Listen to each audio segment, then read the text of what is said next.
ganito. Wala akong masabi na nawala sa kawalan ng loob ko. Nalito ako at hinaan ko itong maghanap na hindi lang ako ang tao na naman mga bagay sa aking isip. Ngunit ang mga salitang ihahayag ay makikita nila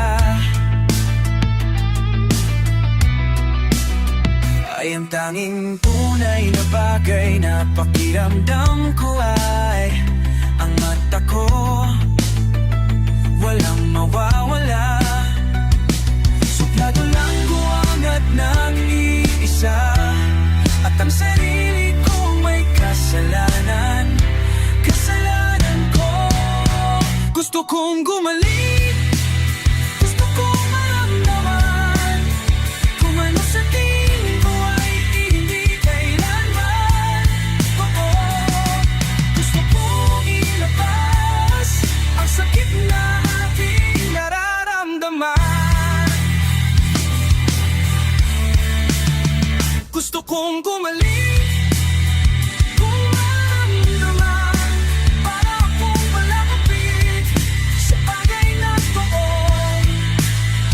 Gusto kong makaharap ng bagay at gusto kong mag-isa sa kung saan lugar ako nabibilang.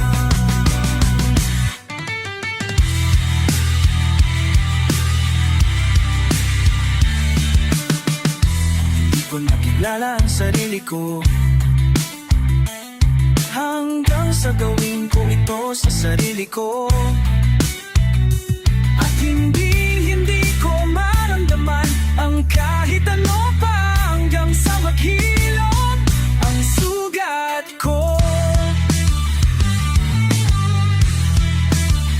Hindi ako magiging kahit ano. Sana humiwalay ako